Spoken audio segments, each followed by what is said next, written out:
Hello and welcome to this 60 minutes presentation with slides made for the Alternative Medicine College of Canada. Our topic today is functional testing in digestive symptoms, and this is the second part of a two-part series. In the first part, we already discussed a number of digestive symptoms and appropriate functional tests. Today we're left with the two following topics, which are on our agenda below: gastric and colon health. We'll spend a little bit more time on gastric health, discussing the physiology and symptoms of most common gastric problems, followed by a few very simple functional tests that can be performed. We spoke about colonic symptoms and physiology in the first part, so we're mostly discussing functional tests regarding colon health in this second part. We will start with gastric health. When talking about gastric health, it's important to remember a little bit about the mechanics of the stomach. As you can see on this picture, the stomach is located right below the diaphragm. The sphincter, which separates the esophagus from the stomach, is called the lower esophageal sphincter, and it is actually the diaphragm as a muscle which makes up the sphincter. If there is increased abdominal pressure, there will be more pressure on the diaphragm coming from below, and it will be harder for the sphincter to close.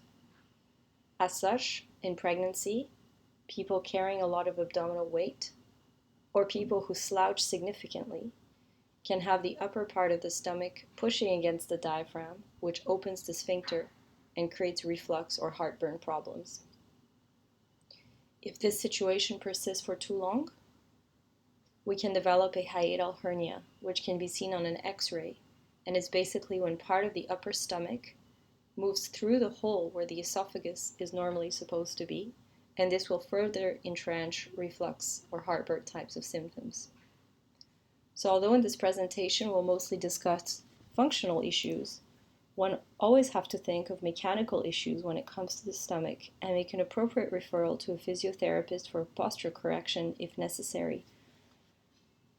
Weight loss can also be significant in reducing a number of gastric problems as intra-abdominal pressure is reduced. In pregnancy, especially in the last trimester if reflux developed, we can really only palliate the symptoms until the pregnancy is over. As you can see from this picture, proper breathing mechanics is also vital for adequate gastric health. The diaphragm moves up and down during inhalation and exhalation. During deep inhalation, the diaphragm moves down, pressing on the stomach, and it helps proper closure of the lower esophageal sphincter. So at times, a person may not be carrying extra abdominal weight, and their posture may be adequate, but if they have been very stressed, their body stuck in fight or flight for too long, their breathing will be in the upper chest instead of deep abdominal breathing. In other words, the diaphragm is not moving down properly during inhalation, and that can also affect gastric health. It may be important to teach this to your patients so they understand in a more visual way the relationship between their stressed out state of mind or routine and what their stomach is doing. The stomach produces a great deal of acid secretions, making the gastric pH anywhere between 1.5 and 3.5. This is important because this low gastric pH changes the ionic form of a number of minerals like iron and allows for their proper absorption. Vitamin B12 also requires a special protein called intrinsic factor, which is produced in the stomach. As such, when the stomach is not working properly, we're at risk for iron deficiency anemia and vitamin B12 anemia. Other minerals may also be depleted, but that usually cannot be measured as readily on a blood test, although those tests do exist. The stomach can contain about 1 liter of digestive contents, and the stomach is the main site of protein digestion through the enzyme pepsin. Pepsin comes in an inactive form called pepsinogen, which is then activated to its active pepsin form in the presence of a low pH. What is also extremely relevant and more elucidated in the research today is that this low gastric pH contributes to eliminating a number of ingested bacteria. What we put in our mouth is unfortunately not sterile. It is covered in bacteria, viruses, and fungus. The body knows that, and that is why it has produced this acidic pH in the stomach, so that most of these microorganisms do not make it alive to the lower part of the digestive system. A persistently high gastric pH, which can quickly happen when the stomach is not healthy, over time can lead to bacterial, fungal, or viral overgrowth lower down in the digestive system and further entrench digestive problems.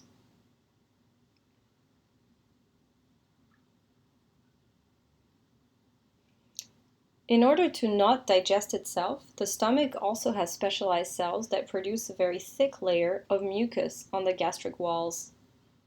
This prevents the acid from touching the mucosa of the stomach and damaging it. As such, the gastric mucus is absolutely vital for proper gastric health and for the prevention of symptoms. There are a number of symptoms that will call our attention to the stomach. The most common one would be a sensation of heaviness, which patients will usually describe as indigestion. When people describe their digestive symptoms, it is really important to get them to point to exactly where they feel that. Some people will say they feel heavy, but they'll point to the umbilicus. Some people will say indigestion, but they might even point to an area between their shoulder blades. Some people call it indigestion, and they will point to their breastbone.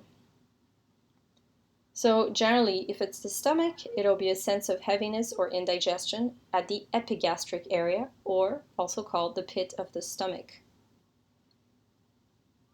That is a very common symptom of either food intolerances, gastritis, or reflux.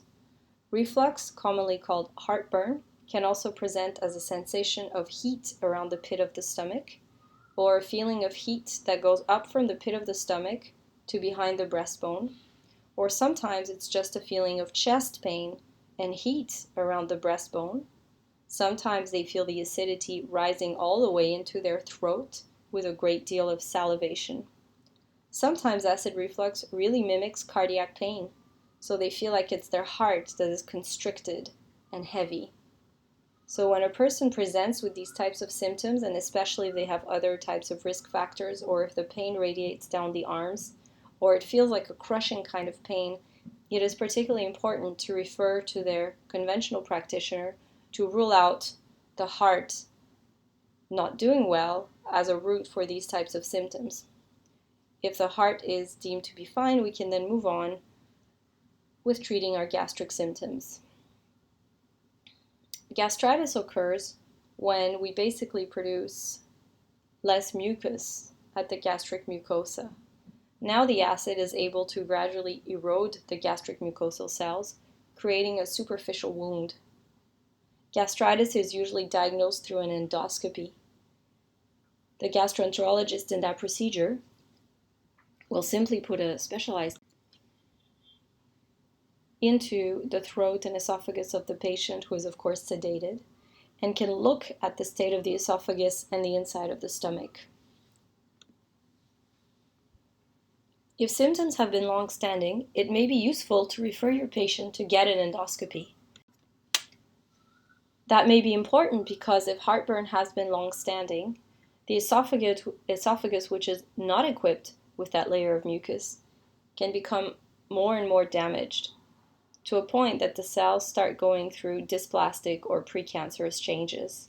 When this happens, and we can see it on the biopsy, it's called Barrett's esophagus, which has different stages, but is essentially a precancerous lesion. So in order to prevent esophageal cancer, it needs to be treated. It's also not a bad idea to get an endoscopy and assess if there is gastritis and how advanced it is. And during the endoscopy, a biopsy can be done to look for the bacteria Helicobacter pylori, which lives in the mucosa of the stomach and which can also lead to reflux disease, gastritis, and certain types can also lead to stomach cancer. H. pylori is most common in tropical areas and can also be detected through a urea breath test, in which the patient has to drink a solution and then breathe out in a tube. And we then measure the gas that was produced, and it's an indication of the activity of the bacteria. There is also a stool test that can pick up H. pylori, and there is a blood test. If antibodies are found against Helicobacter pylori on blood work, it shows that there was a past or present Helicobacter infection. So usually the breath test will still be recommended. If H. pylori is present, the conventional treatment is a triple therapy, which comprises of one proton pump inhibitor, which is essentially an antacid drug, one or two antibiotics, and sometimes a bismuth-containing compound. Because H. pylori is gradually increasing resistant to a number of antibiotics, they now try to use different types of antibiotics to eradicate the bacteria. Finally, ulcers is when the mucosal membrane was so badly damaged by the acid that it creates a proper deep wound, which can be a bleeding wound. This is usually extremely painful, with pain and burning at the pit of the stomach. Patient will usually feel extremely tired, can experience hair loss, and there may be blood, which then ends up in the stool and turns the stool very dark. This is definitely a red flag that you should refer your patient to their conventional practitioner. For both gastritis and sometimes acid reflux, symptoms tend to be worse when the stomach is empty, that is, between meals, and the patient will usually experience relief when they are eating. At night, it may be bad for acid reflux because they're reclining, and so it's easier for the acid to rise through an incompetent lower esophageal sphincter, and for gastritis because at night the stomach is empty. So these patients sometimes need to get up, go vertical, and eat or drink something. Why this happens is because when the stomach is empty, the pH drops even further, and it is upon eating that the pH rises slightly again, giving relief to the symptoms. From a naturopathic perspective, most gastric problems will arise from the following causes, and usually from several causes at once. Stress is a huge contributor to gastric symptoms. Remember that we digest at our best when our nervous system is in its rest and relax mode, which is the opposite of the fight or flight mode. When we're stressed out, so when the body perceives that there is a threat to our safety, most of our normal bodily functions are put on hold, except for the essential one of keeping us alive. As such, our reproductive, immune, and digestive functions are basically shut down, and most of our resources will go to our heart and our lungs and our muscles in an effort of the body to try and outrun a potential predator.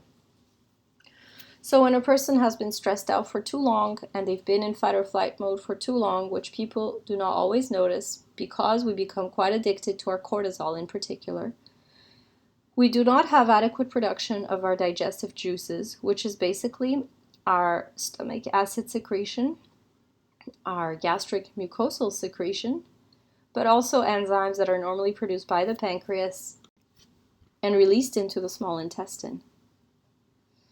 Eating the wrong foods for too long, excessive alcohol or coffee intake are also problematic. And when I say excessive, excessive is different for different people. So if a person has been really stressed out and has already developed gastritis, then even that little bit of alcohol may be entrenching the symptoms. Again, if a person has been stressed out, they are more likely to develop food intolerances and to no longer tolerate the foods that they ate during that period of stress. SIBO, or small intestinal bacterial overgrowth, which we discussed in a previous presentation, and is basically an overgrowth of negative bacteria in the small intestine, can also lead to gastric symptoms. Why this is because if there's excessive bacteria in the earlier part of the small intestine, like around the duodenum, the bacteria there will produce gas, and the gas will stay trapped in the small intestine, and it will press on the pyloric sphincter. So there will be increased pressure in the stomach, and this will then lead to things like reflux or epigastric discomfort, feeling a little bloated in the higher part of the digestive system. So people with SIBO, and especially proximal SIBO, so when it's proximal in the small intestine, are more likely to experience gastric symptoms, nausea, loss of appetite, and so on. That feeling of having a stone in the pit of their stomach. So more visually, this is what the vicious cycle looks like. I'll put stress on the far left-hand side, but of course, it may start with a food intolerance as well. But generally speaking, the person will be stressed out for personal or work reasons. There'll be reduced gastric acid and gastric mucus production. So now foods are poorly digested, in particular protein. Iron is no longer well absorbed. Vitamin B12 maybe is not absorbed well too. That all can happen. Or maybe other minerals are poorly absorbed. Because proteins are only partially digested, because now pepsin is not fully activated due to reduced gastric acid production, we now have partially digested protein that goes into the small intestine. The small intestine is meant to be the receptacle of partially digested protein, but if digestion really hasn't occurred completely in the stomach the way that it should, it then gives food for bacteria, and in particular negative bacteria, viruses, and fungi, to grow in the small intestine, leading to a situation of SIBO. This will contribute to bloating, reflux, and epigastric pain. If the person's been stressed out and now uses alcohol to relax or coffee to work more, these two are quite damaging to an already damaged gastric mucosa. And the amounts may really depend. Some people may tolerate more or less alcohol depending on their symptom picture. The more they've tended to rely on alcohol and coffee, the more likely they are to have developed an intolerance to these foods as well, and the better it would be for their gastric mucosa for them to get off of it for at least a month.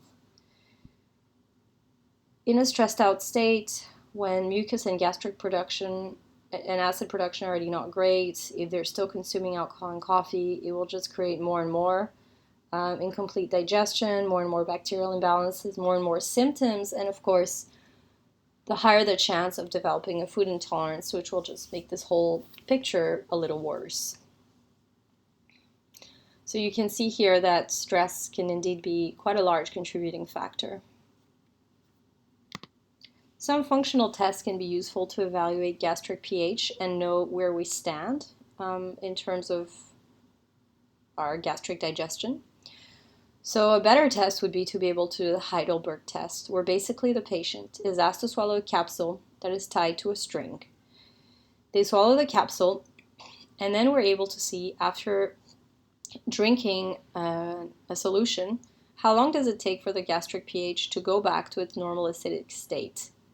So the capsule measures all of this, and then by pulling on the string, we liberate the capsule from the person's stomach, so it travels back up the esophagus and out, and it gets put in a machine where we can read that information. Unfortunately, the Heidelberg test is very difficult to do because there are no clinics that do it anymore. So now we're stuck with the only other test to evaluate that, which is a much, much, much cruder test, and whose results are to be taken with a grain of salt. And that is the bicarbonate test. It's a very easy test to do that people can do very cheaply at home with just a 1/4 teaspoon of baking soda mixed in about 120 milliliters of filtered water. And this solution is to be drunk first thing in the morning. And then the person simply times how long it takes until they burp. So this is also called the burp test. If it takes 5 minutes or more, or if no burp occurs, we'll assume that gastric pH is not low enough.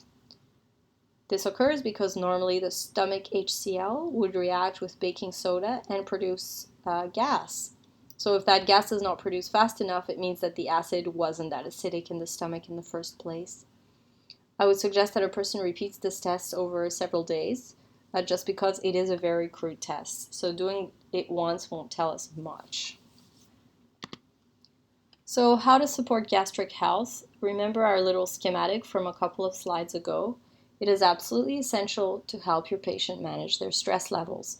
And sometimes, even if we do not provide tools that they find helpful to manage their stress, just making them more conscious rationally of the link that exists between their stress state and what their stomach is doing can usually help patients be motivated to figure that out on their own.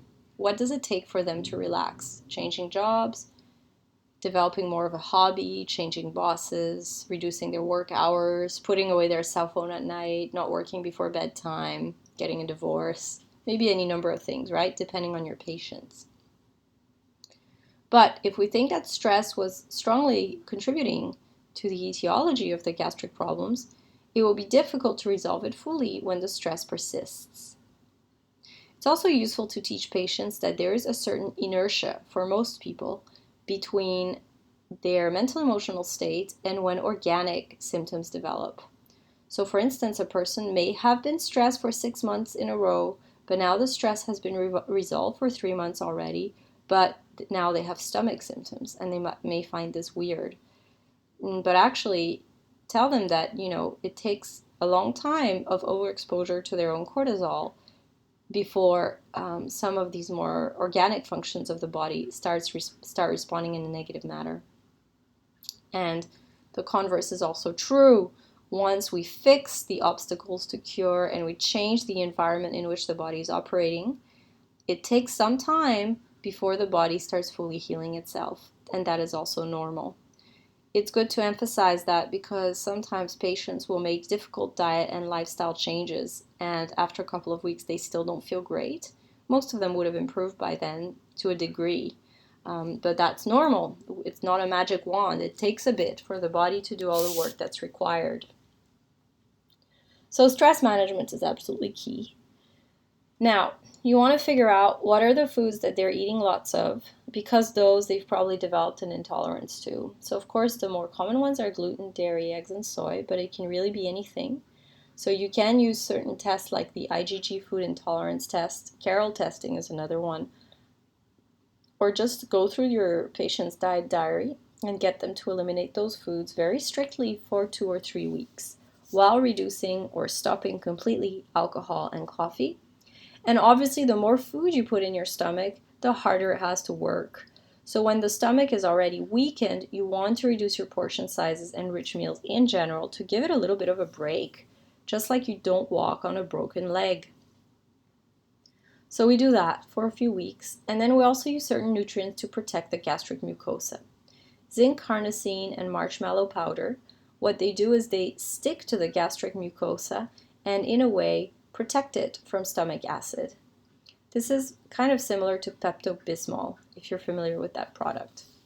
Cabbage juice has been used traditionally, and we think it contains certain types of prebiotics that are useful for the gastric mucosa to heal and somehow for bacterial balance in the stomach to go back to normal, but we're a little bit unclear as to the mechanism of action. So these are quite important steps. Remember that the GP or the gastroenterologist for most gastric problems will recommend what is known as a PPI or proton pump inhibitor. And this is a drug that reduces our stomach's production of acid.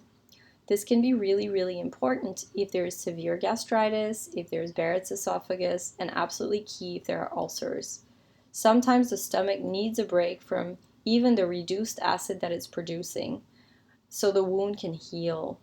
Ideally, you want to educate your patients that they don't want to stay on these products for more than a few weeks, because obviously when you produce less stomach acid, you won't have any of these symptoms related to stomach acid touching the gut mucosa, but you also won't be sterilizing your stomach's contents as nicely, and you're more likely to develop SIBO and more digestive problems. In addition, you really do need that stomach acid to absorb your minerals. So you don't want to be on those PPIs for too long. Now, if you feel like your patient's gastric symptoms are not too severe, or they've already had an endoscopy and you know that there is no proper esophageal damage, gastritis is maybe only mild, then you can start working with certain things that will artificially reduce gastric pH, like betaine HCl, which is essentially stomach acid in a capsule, or apple cider vinegar diluted with a little bit of water before meals. If the person's reflux is really bad, or if the gastritis is really bad and they experience a lot of burning, then these may actually make your symptoms worse. And these are absolutely contraindicated if there are ulcers, of course. So sometimes you can't start those right away. What you might want to do is keep your patient on a PPI if he's already on that from a GP, work on food intolerances, work to protect the gastric mucosa, and as they gradually get better, they will usually be able to stop their PPI, and then you can rectify the gastric pH with these other last couple of tools. So this closes our section on gastric health, so we can move to colonic health. We discussed quite a bit about the colon already in the first part of this presentation. So we'll spend more time here discussing not the physiology and symptoms necessarily, but more about functional testing. I like this picture of the colon in 3D just because we are so used to seeing flat 2D pictures that we forget its true appearance in 3D and how convoluted it actually is. And an interesting little note about the appendix, which we don't really see on this picture, is that it used to be thought of as a vestigial organ, something that had a function in our prehistoric days, but now is not really useful, and so we would just remove it. But now there is some evidence, now that we know more about bacterial flora, that the appendix is actually a reservoir of healthy gut bacteria. And this is meant to help us when there is an epidemic of some kind of stomach flu and people get a lot of diarrhea, let's say, for a big period of time, and that would totally wipe out their good bacteria. Well, it would be harder to wipe out the bacteria in the appendix because of its location, and also because of its location when the stomach flu would be over, because the appendix is located in the first part of the large intestine. It would be able to reseed the whole colon with proper gut bacteria. So that is very interesting. The colon serves a number of functions. Of course, it is, in our digestive system, the location of the most gut bacteria, and hopefully the right ones. So our gut flora you can think of as a kind of a jungle with a mixture of bacteria, viruses, fungi, which interact with our colonic mucosa. The colon is where most water is reabsorbed from what we've eaten, and it is also where a lot of vitamins are absorbed. Vitamins that are made by healthy gut bacteria. And it is an important place for cellular detox. So when we help our clients, so to speak, detox with diet and herbs and so on, a lot of the detox will occur in the colon. When people have issues in the colon, they will tend to feel either very bloated in the lower abdominal area, passing a lot of gas, or they may get diarrhea, which is frequent loose stools, more or less watery, or constipation, which is either not having a bowel movement every day, or having a daily bowel movement that is either dry, difficult, incomplete. So again, it's good to educate your patients on that. Some of them now are familiar with the Bristol stool scale, and that can be useful. Remember that because the colon is the last part of the digestive system, remember that if anything is wrong upstream from it, like in the stomach, gallbladder, intestine, it can also create colonic symptoms, so erratic bowel movement patterns and bloating. So a person with SIBO, which is mostly a pathology of the small intestine, can also get constipation, diarrhea, or bloating. Or when people have bad gastritis and their stomach hurts the real gastric area hurts, they can also get very bloated with an altered bowel movement. So the way to figure that out is in the intake. As the person tells you their story, do symptoms seem more epigastric? Do they seem to happen more in the lower digestive system? When did they start? And so on and so forth. Or do they already have imaging or diagnosis from a conventional practitioner? All of these are important so that you know which bit of the digestive system do you need to support the most, keeping in mind, though, that all parts interact with each other and we're still generally supporting the whole system.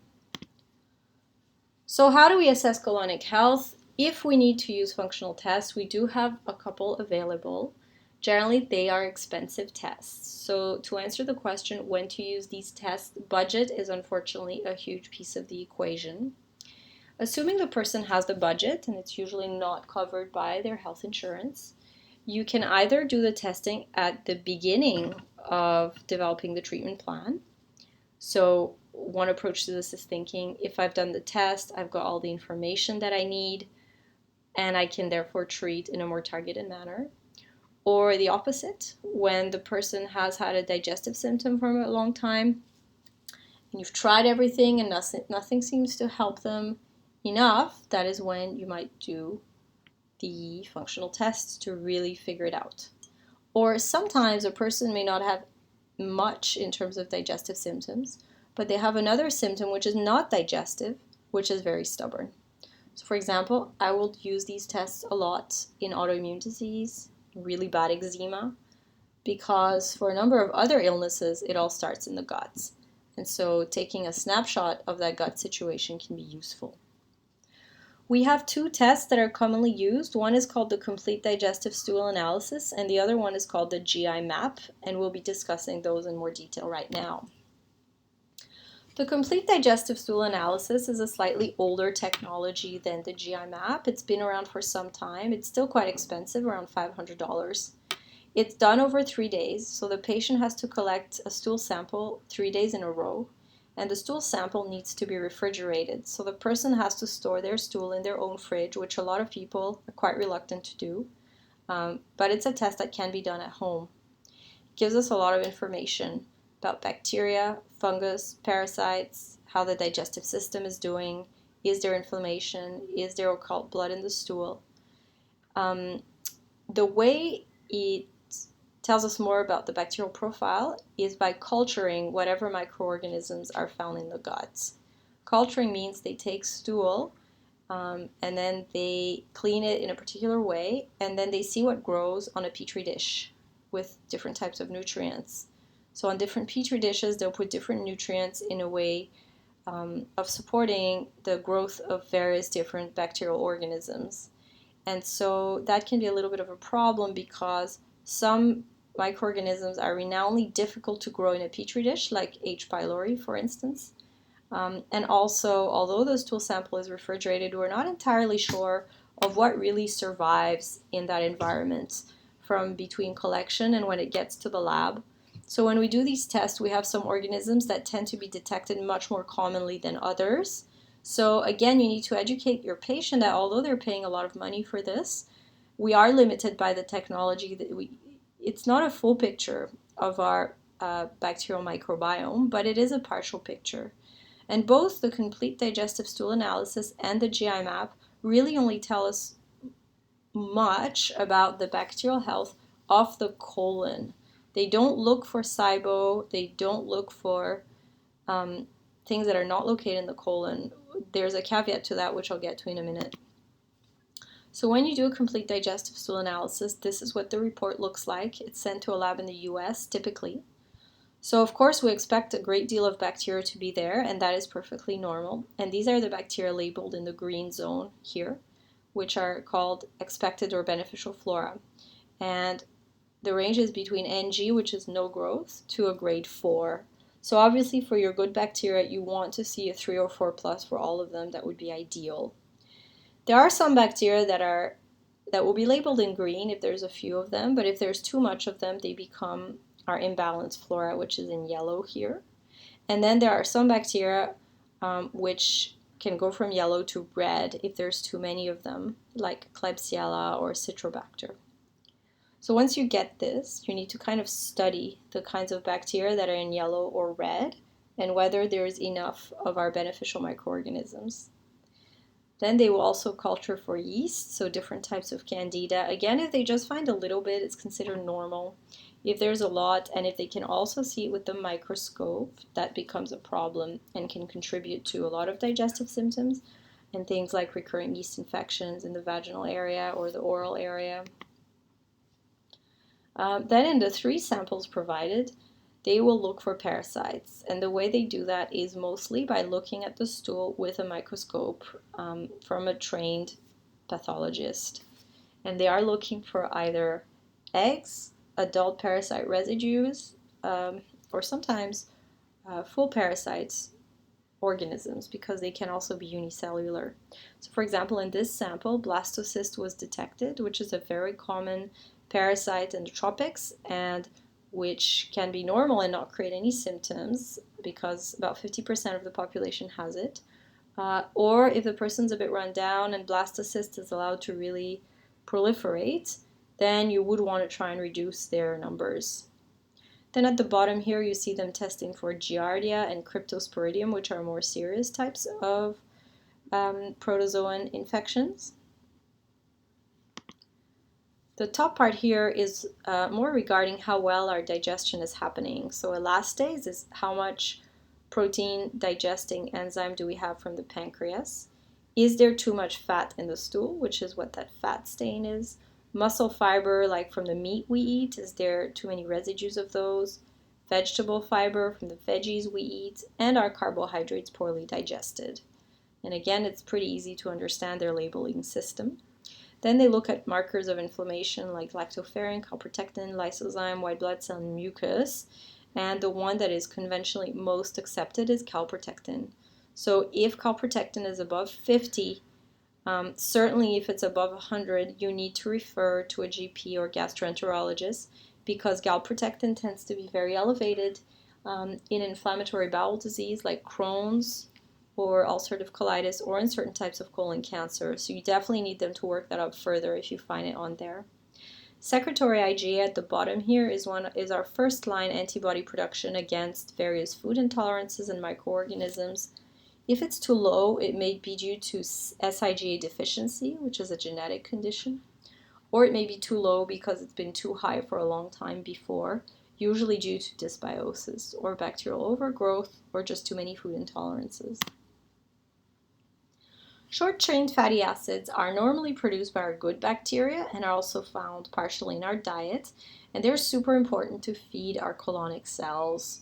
Butyrate is probably the most famous one, so if we don't have the adequate number, that needs to be worked on. Then it looks for, is there any red blood cell in the stool? Is there any occult blood in the stool? Again, if those pop up, you need to refer out to a conventional practitioner. One thing that the lab does that is quite useful is that if there is any pathological bacteria that is found, so a lot of dysbiosis or a lot of candida, what they will do is as they've grown this organism on a petri dish, they will then expose it to a number of antibiotics or natural antibacterial substances to see what actually kills this bacteria and what is it resistant to. That's important because, as you know, a great deal of bacteria have now developed antibiotic resistance, and they can also develop resistance to our natural antibacterial agents. So as you can see from this picture here, this particular Klebsiella organism found in this stool sample is very sensitive to caprylic acid, which is a coconut extract, to grapefruit seed extract, and a little bit sensitive to silver. If a GP were to prescribe an antibiotic, it would be a bad idea to prescribe ampicillin because this organism is totally resistant to it, but the other antibiotics would work. So if you were to treat this organism, you would want to use caprylic acid or grapefruit seed extract, or even rotate the two to prevent the organism from developing resistance to your interventions.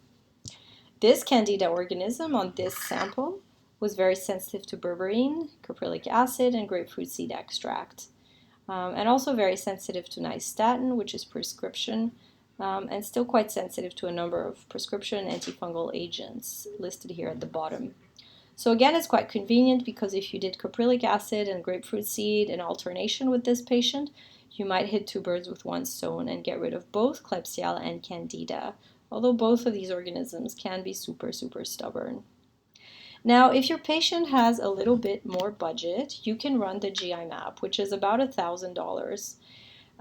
The advantages practically is that you only need one stool sample, which you don't need to refrigerate, and also it doesn't use culture technology, but it uses PCR chain reaction. So what that means is polymerase chain reaction is that it looks for bits of DNA strands from either bacteria, fungi, viruses, H. pylori.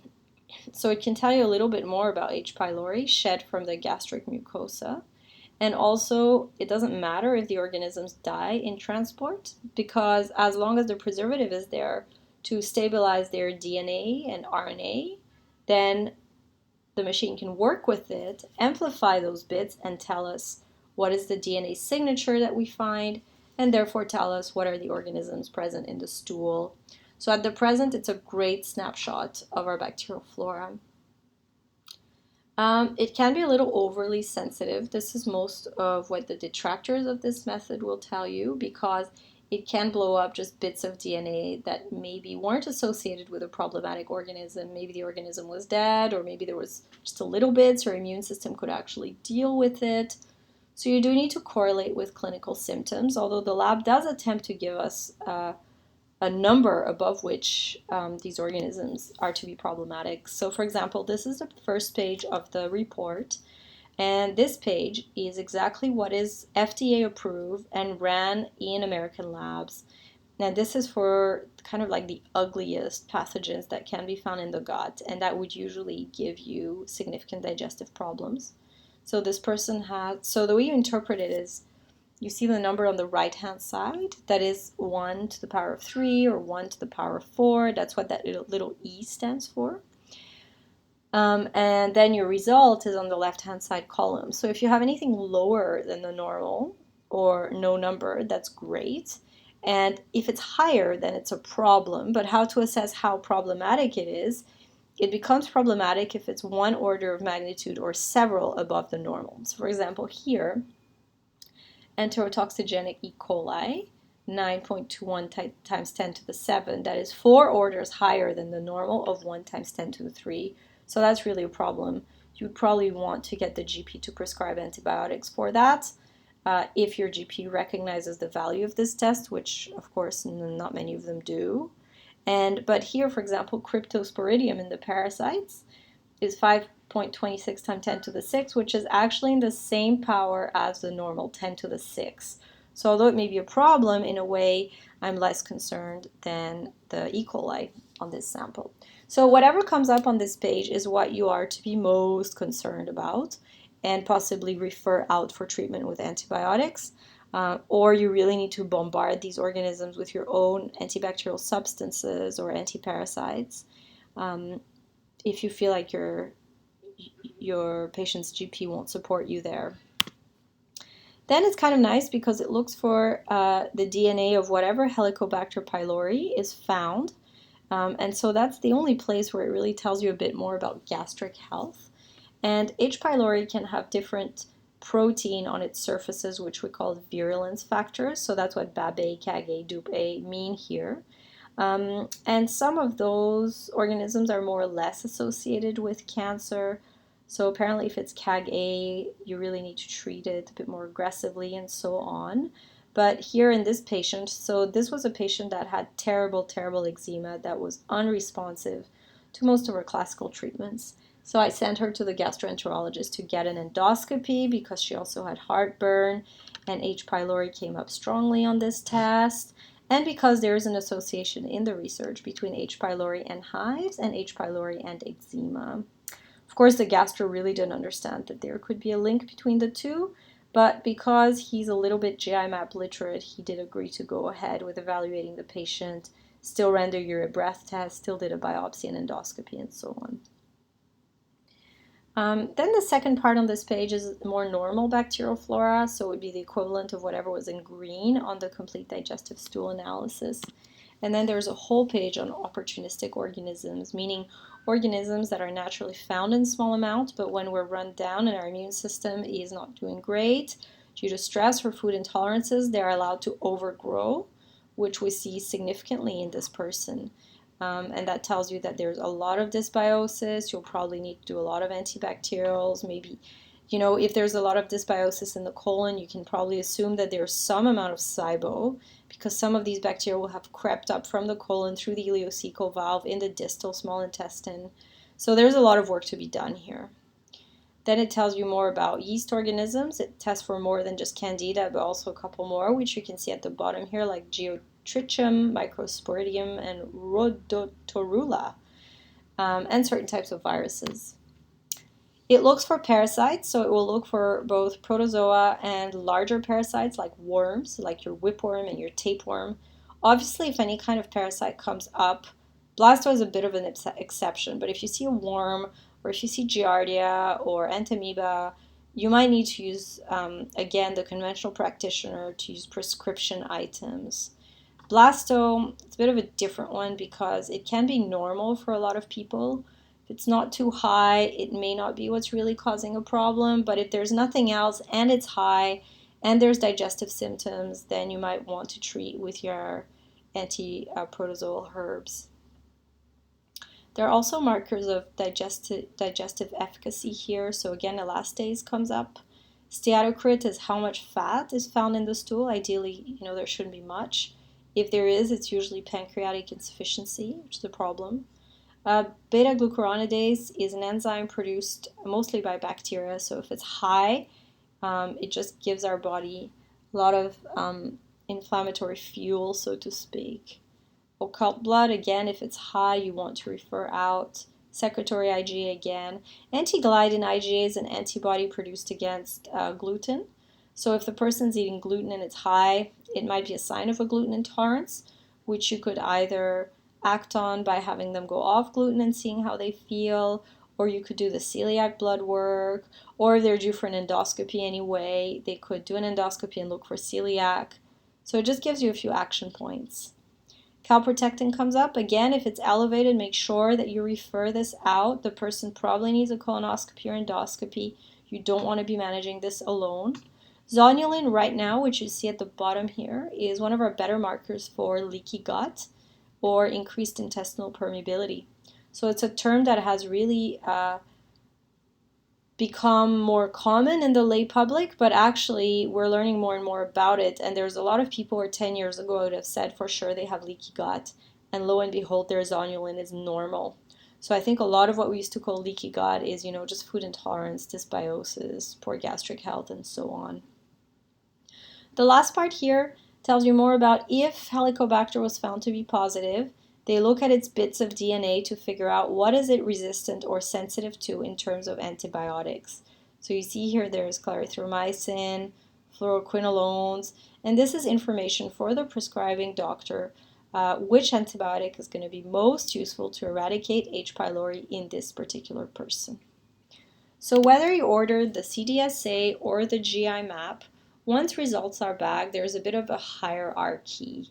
Of course, if there is a serious pathogen, if there is fecal occult blood, if there's elevated calprotectin, then you would refer to a GP or gastroenterologist. That is super important. If there is parasites, you may also refer out because some parasites like whipworm or tapeworm just get eradicated much, much faster with a course of albendazole or other anti-parasitic agent on prescription than with our herbs. So of course some patients are totally reluctant to taking prescription items, but if they're not, I would just tell them, look, our herbs work, but it'll take you months of treatment. The prescription stuff is usually well tolerated, and within 3 to 5 days, the organism is gone. And sometimes you really need to reduce that parasite load first, get rid of the parasite, so the immune system no longer has this perpetual trigger and can start healing. If there's a lot of dysbiosis, that is when you can use your antibacterial plants, which you usually need to rotate. And we talked about specifics of that in part 1 of our functional test presentation. And then you want to repopulate bacterial flora with fermented foods and probiotics. Watch out though, if there was a lot of fungal organisms, fermented foods like kombucha, kefir may not be appropriate because they do contain their own yeast organisms.